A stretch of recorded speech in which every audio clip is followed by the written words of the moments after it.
temama. Da li ste čuli za projekat Knjiga priča? Ukoliko niste, evo prilike da saznate o čemu je reč. Knjiga priča je nastala pre 4 godine kao studentski projekat koji je te godine osvojio prvu nagradu za najbolju studentsku ideju u Srbiji. A da biste se bolje upoznali sa kompletnom pričom, 28. aprila imaćete priliku od 19 časova u areni Cineplex. Knjiga priča priprema veliki događaj koji će započeti novu fazu.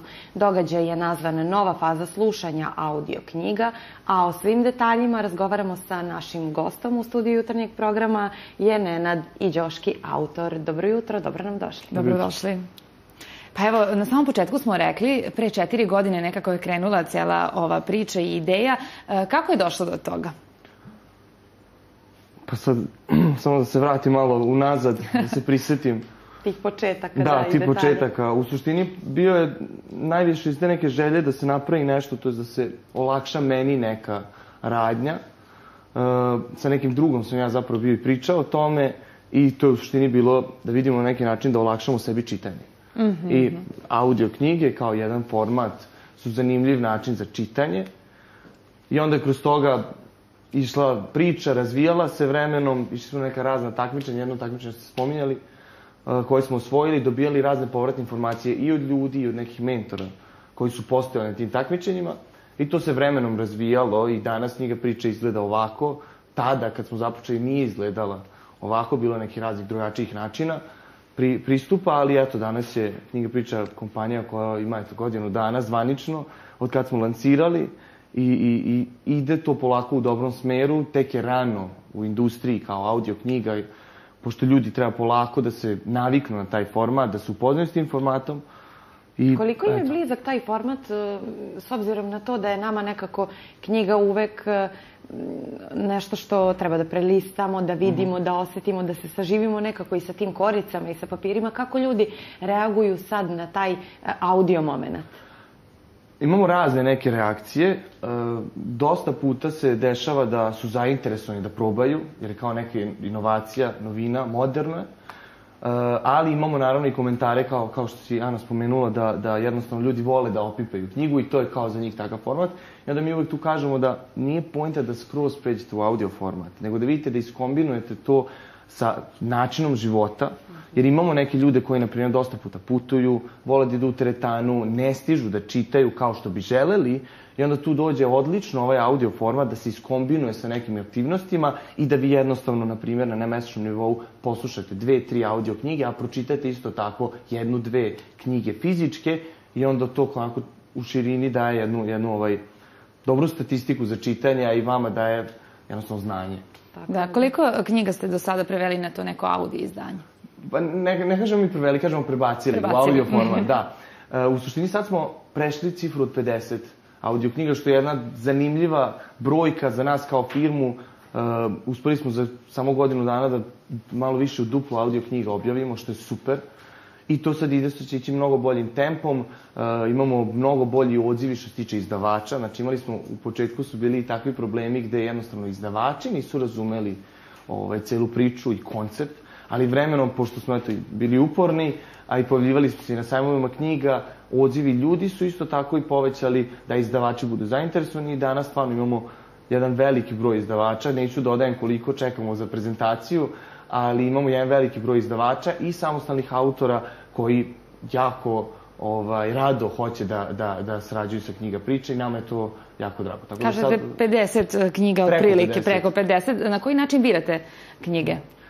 U suštini prvo odemo na razgovor sa izdavačem, znači predložimo mu ideju, razgovaramo o tome kako to sve funkcioniše, koji su i benefiti za njih i za korisnike i onda prepustimo izdavaču da na neki način izdavač proceni koje njihove knjige bi bile najzanimljivije za audio format. Mi naravno dajemo sugestije u celom tom procesu i na kraju kad izdavač ponudi, mi od tog spiska izaberemo određeni broj audio knjiga, krenemo s njima pa vremenom i dodajemo nove knjige. Kako su reagovali tada i kakva je sad reakcija i prijatelja i poznanika i ljudi sa kojima sarađujete? Mi smo imali priliku da čujemo dosta reakcija od ljudi zato što smo bili na sajmovima knjiga. Znači u Novom Sadu smo bili prošle godine i u Beogradu i tu je u suštini taj neki najprisniji odnos sa kupcima.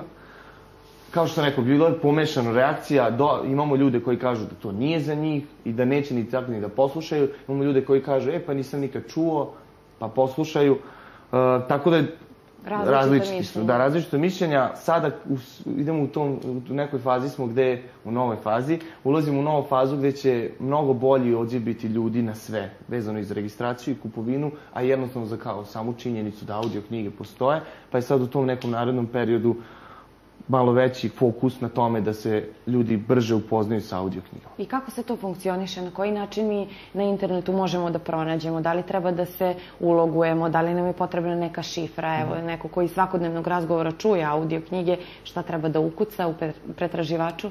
U suštini ukuca knjigapriča.com, to je knjigaprica.com. Registruje se besplatno. Može da razgleda sve na platformi besplatno. Od 30 sekundi demo svake knjige isto besplatan. Kada žele da kupe, audio knjigu stave u korpu i na kraju ukucaju svoju karticu. To sarađujemo sa bankom Intezom, što se tiče tog poslednjeg procesa. I nakon toga oni su kupili audio knjigu ili knjige i mogu da je slušaju isključivo preko platforme dokle god imaju svoj nalog. Da, bilo to na telefonu, u putovanju, što kažete, ili gde god.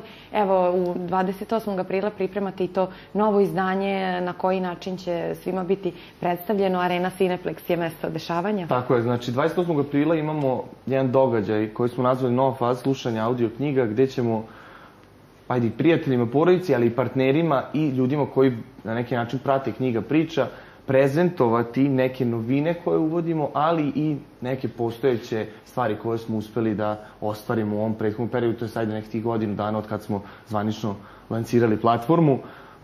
Ljudi koji su zainteresovani, kojima je zanimljiva ta tema, ja ih pozivam da besplatno dođu i da se prijave za događaj ili se mogu nama javiti na društvenim mrežama, pa ćemo i mi poslati pozivnicu za događaj. Nadam se da će se ljudima svideti šta sve pripremamo. Imamo puno velikih stvari koje su u pripremi, tako da se ja radujem da se to već završi sve, jer dugo traje priprema oko toga. Pa eto. Da, sigurno će i biti uspešno. Kada kažemo audio knjige, ko se najviše interesuje iz vašeg dosadašnjeg iskustva? Da li su to mlađi, da li su to možda deca ili prosto nema pravila? Pa za sada je još rano da vidimo koji je to onako ciljni korisnik, koji je onako profil neki, da to jasno kažemo, ali tu ima različitih. Imamo ljude koji jednostavno, na primjer mi to znamo, vidimo da su kupili audio knjigu, probali su, nisu nikad kupili novu audio knjigu, tako da postoji šansa da su želeli da probaju. Tako stvarno je jako rano da pričamo o tome, ali uglavnom to su ljudi koji su, ajde nek bude, između nekih 18 do 55 godina, znači neki moderni ljudi vide sebe u ovom žanru, sad gledaju kako će možda i da iskombinuju sa svojom navikom. Da li imate možda i knjige za decu? Imamo. Da, mislim da bi to njima posebno bilo interesantno, onako pred spavanje. Da, pa roditeljima da daju deci, da. Baš tako. Veliki je i tim ljudi koji sve to radi, treba sve to i osmisliti. Na koji način birate glasove koji čitaju te knjige i koji sve to donose, pošto zaista to treba dočarati? Imamo ekipu u studiju koja je, još pre nego smo krenuli, odradila određenu, ajde da kažemo, obuku ljudi, pošto mi to snimamo po svetskom standardu i nama je taj kvalitet audio knjiga jako bitan, jako smo strogi oko nekih stvari, tako da tim u studiju je uradio, imamo čovjeka koji se bavi time tamo i on je baš vrhunski profesionalac, razume se u to, angažovao je tim ljudi koji imaju određene kvalifikacije za čitanje, bilo da je to, imaju dobru dikciju, naraciju, da mogu jednostavno lepo da pročitaju knjigu, tako da ima razni neki kriterijumi. Imamo sad, za sada što tiče ekipe, imamo 2 muška i 2 ženska glasa, pa onda trudimo se da rotiramo da ne bi dosadili glasovi. Tako da to je to. Eto, tako otprilike nekako izgleda ceo proces. Lepo, da, to je to za sada. Svakako ostatak nas očekuje 28. da podsjetimo sve gledalce. Da, 28. aprila u Areni Cineplex u 7 sati uveče.